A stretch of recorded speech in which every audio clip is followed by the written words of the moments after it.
really don't care, y'all, because if I was talking about somebody, I will say their name.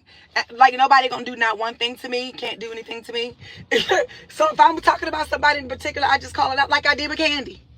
You know what I'm saying? I didn't say somebody said, Kandi said that, I said it, took shit back. I said no. Her husband did what he did to me, both of them actually, and she can't sing. I said that. So why now do I need to backpedal and all of this victims? I'm not no fucking victim. I'm a fucking survivor. You know what the fuck I've been through, what I built. What?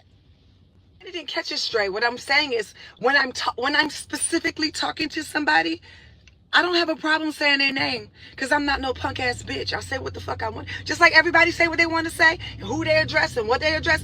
I do the same thing. I'm not a child. You know what I mean? I am not scared.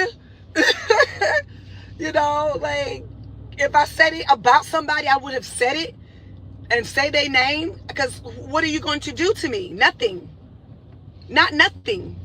And I don't fight, I don't do violence, I don't do none of that. You know what I mean? But my whole point of the matter is like, if I'm talking to specifically about somebody, I would say their name.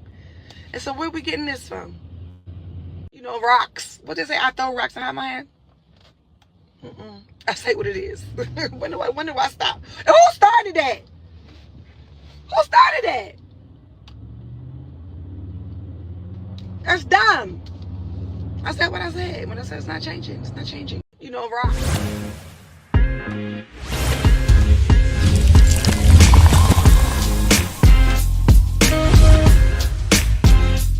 Please, I don't have any time for any gossip now. Eh? Yes.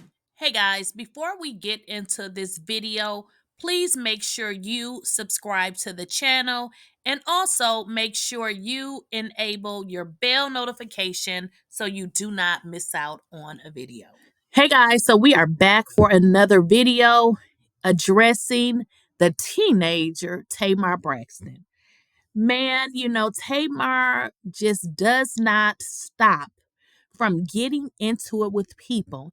And always she is totally innocent. She's always the innocent victim in a situation that she created.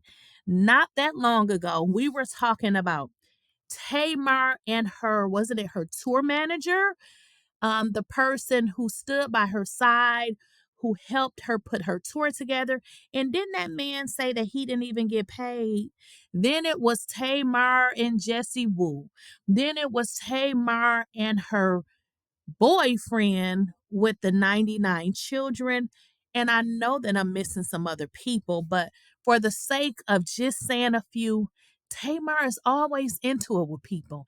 And in all of those situations, she's always the silent victim. So let's just jump into this right now.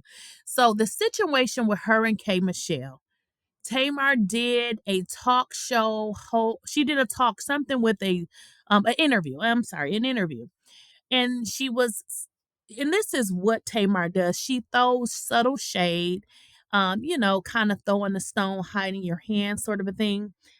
She was asked about Beyonce, and instead of just giving her fair criticism of Beyonce, it trickled down to K. Michelle. And let me just explain to you what she did. Oh, she said Beyonce was great. But everyone who has come before her, or I don't remember the exact verbiage, but she said other country artists just couldn't sing. Y'all know she was talking about K. Michelle. Girl, you were talking about K. Michelle. Now, in this previous video clip that I was able to show you guys, she said if she was talking about somebody, she would say their names. Now, this is what she stated. Nobody asked her about this. This is what she, with her messy self, went on to her social media and stated. Then she brings up Kandi. Again, Kandi is minding her own business, and she goes to say, like when I called out Kandi and her husband. Well, ma'am, you didn't exactly call them out, and we're going to prove that you did not call them out originally. And this is what Kandi's fans went and put together. We'll talk about that in the next slide. But she stated that she called Kandi out and said Kandi couldn't sing and that Kandi and her husband tried to fight her. Again, Why are we not bringing the Kandi up? This is why Tamar stays in situations. Then she goes to say, I'm not no punk because ain't nobody gonna do nothing to me. And then she says, well, I'm not violent. Tamar, girl, I thought that you said you were in counseling. Sweetheart, go back because this is just a whole entire mess. So let's get into what Kandi's fans did to prove that Tamar is messy and she's a liar.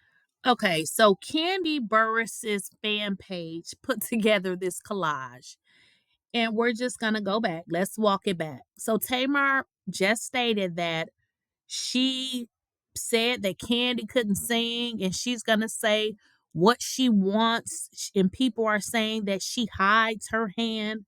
Well, people are saying that you hide your hand because you never came out and said anything. What you came out and said was little innuendos, and you never said who you were talking about until later, until you got on that show with Andy Cohen. But what you did was you tweeted this: I was threatened by Peach and they men.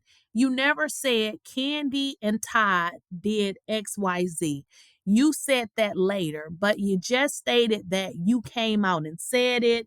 Blase, blase, blase. You did not. You threw these innuendos that you always threw. And then you stated, I felt like if I did what they did, they would have told the world. But you still never said what happened when you released this tweet. But you're saying now as if you came out and you said what Todd and Kandi allegedly did to you, and that you said that Kandi couldn't sing. Well, even if she couldn't sing, why does it even matter, Tamar? And then you said on your tweet, shall we play the guessing game? Again, you never said who it was. You made an innuendo remark and people were guessing. You even said, y'all want to play a guessing game? So I don't know, Tamar. You seem to be looking for attention again. Then you go on to say it's beef and it's a real beef cause your husband stepped to me, period. Merry Christmas. You never said Kandi and Todd until months later when you, wait a minute. Actually, yeah, I think you said it on Andy Cohen's show eventually, but you never stated it up front. So this is what Kandi's fan page did. So they are bringing the receipts, honey. What's going on? Girl. So at this point, it just seems like Tamar is back stirring the pot, keeping stuff going, messing with people, and throwing stones and hiding her hand, which she stated she doesn't do that. So again, Tamar is always a victim in a situation that she created. She is one of those people that create situation, but yet and still she will become the victim in every situation that she creates. So it's interesting that she finds herself in these situations each and every time. Well, y'all let me know what y'all think in the comments with regards to this situation with Tamar, yet again acting like a 47-year-old teenager. And as always, make sure you subscribe to the channel, enable your bell notification, and as always, let me know what y'all think in those comments.